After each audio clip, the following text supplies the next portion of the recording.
Good morning students. तो 11th class के लिए जो हम यूनिट पढ़ रहे हैं chemical bonding and molecular structure, उसमें हमने कल हाइब्रिडाइजेशन पढ़ा था टॉपिक। आज का जो आपका टॉपिक है it is valence bond theory और modern approach of covalent bond. देखो, वैलेंस बॉन्ड थ्योरी हमने 12th में भी पढ़ी है और वहाँ पे हम उसको कोऑर्डिनेशन कंपाउंड्स के लिए अप्लाई करते हैं। तो यहाँ पे ये थ्योरी क्या है, किसके लिए? कोवलेंट बॉन्ड के लिए, कोवलेंट कंपाउंड्स के लिए।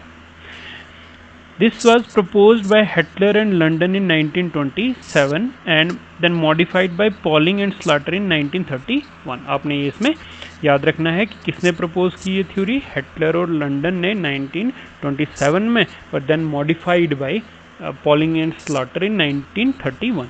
क्या बोल रहा है ये, क्या पोस्टुलेट्स हैं इसके? Atoms retain their identity after the formation of the molecule. देखो, मॉलिक्यूल कैसे बनता है? जब एटम कंबाइन होते हैं। एक एटम ये है, दूसरा एटम ये है, ये इसके न्यूक्लियस हैं, ये पास आएंगे, ऑर्बिटल्स इसके कंबाइन होंगे, ओवरलैप होंगे और क्या बनेगा? बॉन्ड बनेगा। तो कहता है कि वो अपनी आइडेंटिटी रिटेन रहते हैं। जब एटम्स कंबाइन होकर बॉन्ड भी बनाएं, आपस में मॉलिक्यूल बना दें, तब भी उनकी आइडेंटिटी रिटेन रहती है। मतलब ऐसा नहीं है कि वो एटम्स बिल्कुल ख़त्म हो जाते हैं, वो एटम्स अपनी आइडेंटिटी को मेंटेन करके रखते हैं। ये आपका फर्स्ट पॉइंट है, atoms retain their identity. It is only the valence shell electrons that participate in the bond formation. अब आइडेंटिटी क्यों रिटेन रहती है, क्यों वो एटम पूरा का पूरा वैसा ही रहता है? इसलिए रहता है क्योंकि जो सिर्फ बाहर वाले शेल के इलेक्ट्रॉन होते हैं, वैलेंस शेल के इलेक्ट्रॉन, वही सिर्फ इन्वॉल्व होते हैं बॉन्डिंग में, according to valence bond theory. मतलब ये एटम ऐसा है, दूसरा एटम ऐसा है, तो इसका भी जो बाहर वाला वैलेंस शेल है, सिर्फ वही इन्वॉल्व होते हैं बॉन्डिंग में, जो अंदर के शेल हैं वो इन्वॉल्व नहीं होते। इसीलिए ये अपनी आइडेंटिटी को रिटेन करके रखते हैं। The inner electrons do not participate in the bond formation. It is only the valence electrons from each bonded atom that lose their identity while the other electrons remain unaffected। फिर वही बात है कि सिर्फ जो बाहर वाले वैलेंस इलेक्ट्रॉन हैं, आइडेंटिटी कौन लूज करते हैं? वही सिर्फ लूज करते हैं, अंदर वाले शेल्स लूज नहीं करते हैं अपनी identity. The stability of the bond depends upon the extent of overlapping. Larger the overlap, stronger will be the bond। तो कोई बॉन्ड कितना स्ट्रॉन्ग है वो डिपेंड करेगा कि जो सबसे बाहर वाला वैलेंस शेल है वो कितना ओवरलैप कर रहा है। जितना ज़्यादा उसके बीच में ओवरलैपिंग होगी, उतना ही बॉन्ड जो है वो ज़्यादा स्ट्रॉन्ग होगा, कोवलेंट बॉन्ड उतना ही ज़्यादा स्ट्रॉन्ग होगा। तो this is all about the valence bond theory. 5 point हैं इसका कि एटम्स जब कंबाइन होके बॉन्ड बनाते हैं तो वो अपनी आइडेंटिटी रिटेन करके रखते हैं, पहला पॉइंट। दूसरा, सिर्फ जो बाहर वाले वैलेंस शेल के इलेक्ट्रॉन हैं वही इन्वॉल्व होते हैं बॉन्डिंग में, दूसरा पॉइंट। तीसरा पॉइंट, जो इनर शेल्स इलेक्ट्रॉन हैं वो इन्वॉल्व नहीं होते बॉन्डिंग में। जो आइडेंटिटी लूज करते हैं वो सिर्फ वैलेंस शेल वाले ही लूज करते हैं, चौथा पॉइंट है। और अंदर के जो होते हैं वो अनअफेक्टेड रहते हैं। और 5वां पॉइंट ये है कि ये बॉन्ड कितना स्ट्रांग होगा वो डिपेंड करेगा कि ये ऑर्बिटल या ये बाहर वाला जो वैलेंस शेल है वो कितना ओवरलैप कर रहा है। जितना ज़्यादा करेगा उतना ही ज़्यादा स्ट्रांग वो बॉन्ड होगा। This is all about the valence bond theory. देखो, अब इसकी बेस पे हम कुछ मॉलिक्यूल्स की फॉर्मेशन को एक्सप्लेन करते हैं। देखो, लिखा है फ्लोरीन मॉलिक्यूल कैसे बनता है। हम देखेंगे फ्लोरीन जो होता है इसका एटॉमिक नंबर होता है 9। कॉन्फ़िगरेशन की अगर बात करेंगे 1s2 2s2 एंड 2p5। ये आपका 1s2 2s2 एंड 2p5 होता है, तब जाके 9 इलेक्ट्रॉन आपके पूरे होंगे। तो इसमें भी 2 इलेक्ट्रॉन और p जो 3 ऑर्बिटल हैं, 1 2 3 4 और 5 आ गए। अब जो फार्मूला है वो है F2, मतलब 2 मॉलिक्यूल जुड़ रहे हैं, फ्लोरीन और फ्लोरीन के बीच में एक सिंगल बॉन्ड बन रहा है। अब यही है, देखो ये एक एटम है, उसी तरह से दूसरा एटम भी होगा फ्लोरीन का, 1s2 2s2 और 2p5। अब आपने देखा कि अनपेड जो है वो सिर्फ ऑर्बिटल ये वाले हैं बाहर वाले, तो ये एक सिग्मा बॉन्ड बना देंगे। तो इस तरह से मॉलिक्यूल बनेगा इन दो अनपेयर्ड इलेक्ट्रॉन ऑर्बिटल्स के बीच, इलेक्ट्रॉन्स के बीच, जो हाफ फिल्ड ऑर्बिटल्स।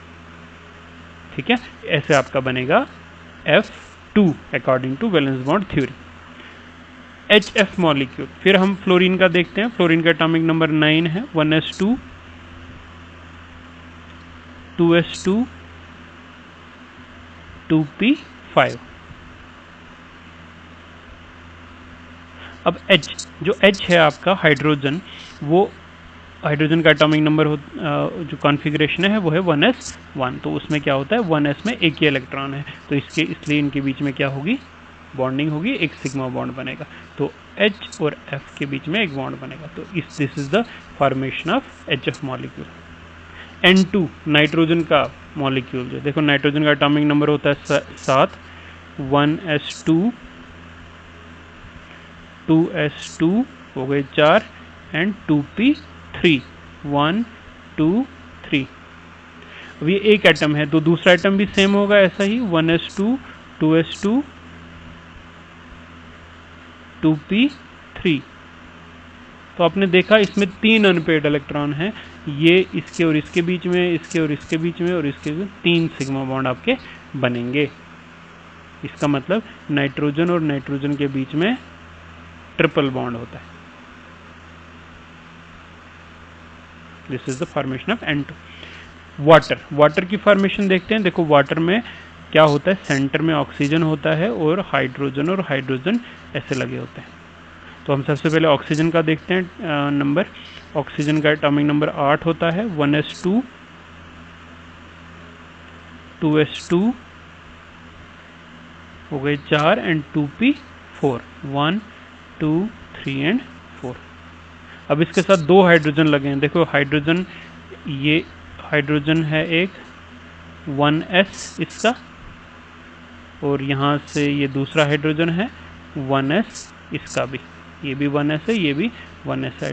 तो एक बॉन्ड इसके साथ, एक बॉन्ड इसके साथ, जो अनपेयर्ड इलेक्ट्रॉन है वही बॉन्ड बनाएंगे, तो 2 सिग्मा बॉन्ड बन गए। तो इस तरह से मॉलिक्यूल है वाटर की फॉर्मेशन H2।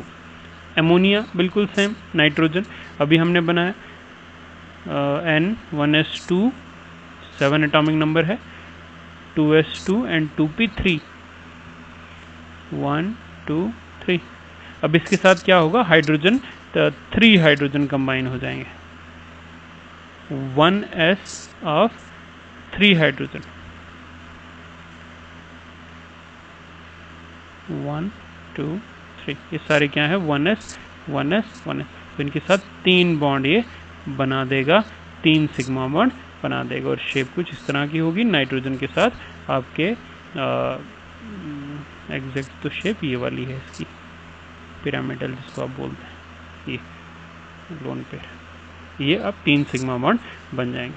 तो ये हो गया वैलेंस बॉन्ड थ्योरी की बेस पे आप कैसे एक्सप्लेन करेंगे formation of molecules. This is all about the valence bond theory. अगर आप लिमिटेशंस की बात करते हैं, इस थ्योरी में क्या क्या लिमिटेशंस हैं। पहला तो ऐसे लिख सकते हैं आप कि कुड नॉट, अब थोड़ा मैं लिखने में थोड़ी सी प्रॉब्लम आती है इसमें, could not explain the formation of coordinate bond. पहला आप ये लिखेंगे, could not explain the formation of coordinate bond. देखो according to valence bond theory, दोनों एटम जो है ना वो एक एक इलेक्ट्रॉन डोनेट करने चाहिए बॉन्ड बनाने के लिए। देखा अभी आपने, ये भी अनपेयर्ड होना चाहिए, अनपेयर्ड होना चाहिए, तब जाके बॉन्ड बनेगा। तो कोवलेंट बॉन्ड की फॉर्मेशन तो एक्सप्लेन करती है, मगर कोऑर्डिनेट बॉन्ड की फॉर्मेशन नहीं एक्सप्लेन करती। कोऑर्डिनेट बॉन्ड में क्या होता है कि एक ही एटम दोनों इलेक्ट्रॉन प्रोवाइड करता है। तो this theory could not explain the formation of coordinate bond. This is first limitation. Second आप बोल सकते हैं, fails to explain bonding in electron deficient compounds। Fail to explain bonding in electron deficient compounds. Electron deficient मतलब जिसमें कम electron होते हैं, जिसका octet complete नहीं होता। ठीक है, अगर ऑक्टेट कंप्लीट ही नहीं हो रहा तो फिर क्यों वो कंबाइन हो रहे हैं? जैसे BF3 मॉलिक्यूल है, BF3 बोरान, बोरान का एटॉमिक नंबर है 5, 2 और 3 ही हैं और 3 फ्लोरीन लगे हुए, 3 इसके अपने इलेक्ट्रॉन थे, 3 और फ्लोरीन लगे, तो इसके बाहर वाले शेल में 6 ही इलेक्ट्रॉन है, 8 नहीं है पूरे। तो क्यों ना ये 2 और फ्लोरीन जोड़ ले अपने साथ, 8 कर ले पूरे। मगर नहीं, इसका फार्मूला तो BF3 ही है, BF5 तो है नहीं, इसलिए इलेक्ट्रॉन डेफिशिएंट कंपाउंड्स की भी वो बॉन्डिंग को एक्सप्लेन नहीं कर पाया। ये आपका दूसरी लिमिटेशन है। थर्ड लिमिटेशन क्या है? इट कुड नॉट एक्सप्लेन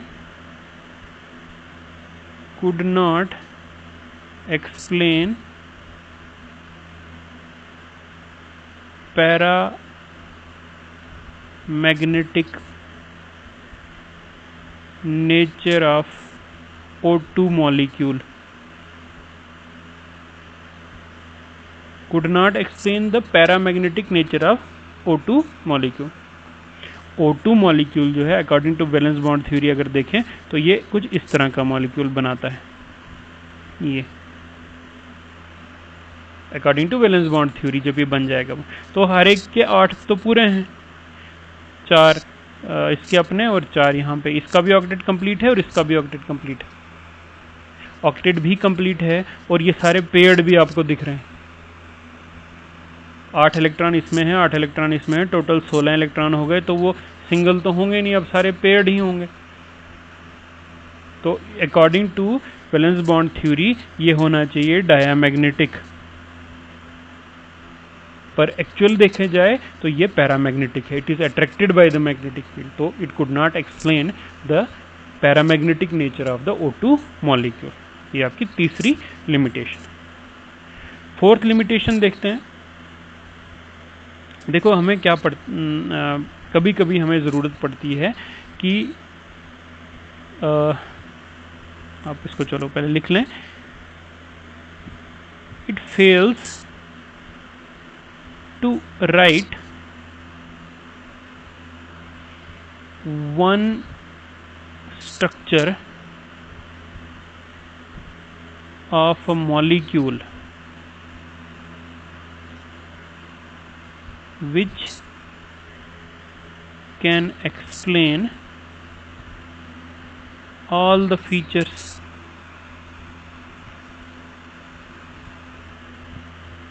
देखो कोई एक मॉलिक्यूल होता है ना तो उसका एक सिंगल स्ट्रक्चर नहीं होता, उसके बहुत सारे स्ट्रक्चर होते हैं और वो बहुत सारे स्ट्रक्चर्स जो हैं वो उसकी सारी की सारी प्रॉपर्टीज़ को एक्सप्लेन करते हैं। मान लो कोई मॉलिक्यूल है तो उसका ये इस तरह का स्ट्रक्चर भी बनाएंगे, दूसरा स्ट्रक्चर भी बनाएंगे, तीसरा स्ट्रक्चर भी बनाएंगे, 4-5 स्ट्रक्चर उसके बनाएंगे और ये पांचों स्ट्रक्चर कंबाइन करके जब हम देखेंगे तो जाके हम उसकी सारी प्रॉपर्टीज़ को एक्सप्लेन करके देख सकते हैं। ये नहीं कि इन पांचों का हम एक ही स्ट्रक्चर बनाएं तो वो ही सारी प्रॉपर्टीज़ एक्सप्लेन करें, नहीं। इन सारे स्ट्रक्चर्स को आप रेजोनेंस स्ट्रक्चर्स भी बोलते हैं। तो इस यहाँ पे रेजोनेंस का कोई कंसेप्ट नहीं था, वैलेंस बॉन्ड थ्योरी में रेजोनेंस का कोई कंसेप्ट नहीं था। उसने बोला कि सिंपल ये ऐसे ऐसे मिलके एक मॉलिक्यूल ऐसा बन जाता है। तो क्या ये सिंगल मॉलिक्यूल जो बना वो सारी की सारी प्रॉपर्टी एक्सप्लेन कर पाएगा? नहीं। So it fails to write one structure of a molecule which can explain all the features. Valence bond treatment can be applied. Fifth जो इसकी लिमिटेशन है, valence bond theory can be applied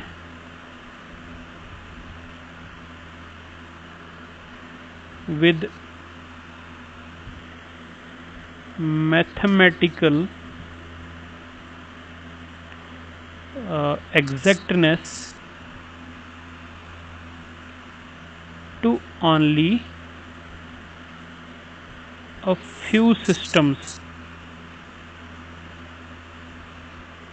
देखो अगर कोई theory है तो उसकी mathematical application भी होनी चाहिए मॉलिक्यूल्स। तो बहुत सारे आपके जो केमिकल कंपाउंड्स में कोवलेंट कंपाउंड बहुत तरह के, इनमें बहुत तरह की ज्योमेट्री होती है, बहुत तरह के स्ट्रक्चर हैं, उसकी कलर्ड प्रॉपर्टीज़ हैं, उनकी जो है वो मैग्नेटिक प्रॉपर्टीज़ हैं। तो सब पे मैथमेटिकल डेटा जो है वो भी एक्सप्लेन होना चाहिए। तो ये जो है मैथमेटिकल एग्जैक्टनेस के साथ सिर्फ कुछ सिस्टम्स पे ही अप्लाई कर सकते हैं हम ये वाली थ्योरी, सारे सिस्टम्स पे अप्लाई नहीं कर सकते हैं। तो ये 5 लिमिटेशंस हैं वैलेंस बॉन्ड थ्योरी। क्या लिमिटेशन है फिर मैं एक बार रिपीट करवाता हूँ आपको कि एक तो ये कोऑर्डिनेट बॉन्ड की फॉर्मेशन को एक्सप्लेन नहीं कर सकते, it could not explain the formation of coordinate bond. Exactly आप यही वर्डिंग लिखेंगे लिमिटेशन में, it could not explain the formation of coordinate bond. क्यों नहीं करता? क्योंकि कोवलेंट ये बोलता है सिर्फ कोवलेंट बॉन्ड अनपेयर्ड इलेक्ट्रॉन से बनता है, बट कोऑर्डिनेट बॉन्ड तो इसमें तो एक ही एटम दोनों इलेक्ट्रॉन प्रोवाइड करता है। दूसरा, fails to explain bonding in electron deficient compounds. जो इलेक्ट्रॉन डेफिशिएंट है, जिनमें ऑक्टेट कंप्लीट नहीं हो पाता, तो उनमें बॉन्डिंग कैसे होती है वो एक्सप्लेन नहीं कर पाया। Could not explain the paramagnetic nature of O2 molecule. According to valence bond theory वो डायमैग्नेटिक है, मगर एक्चुअली होता वो पैरामैग्नेटिक है। It fails to provide a single structure which can explain all the features. एक स्ट्रक्चर प्रोवाइड करो जो सारी की सारी प्रॉपर्टीज़ को एक्सप्लेन कर सके, नहीं, वैसा कोई नहीं है। हमें बहुत सारे स्ट्रक्चर बनाने पड़ते हैं, तब जाके पूरी प्रॉपर्टीज एक्सप्लेन कर सकते हैं। और लास्ट पे कि मैथमेटिकल एग्जैक्टनेस के साथ हम सिर्फ कुछ सिस्टम्स पे ही वैलेंस बॉन्ड थ्योरी अप्लाई कर सकते हैं, सारे सिस्टम्स पे अप्लाई नहीं कर सकते। So this is all about the valence bond theory.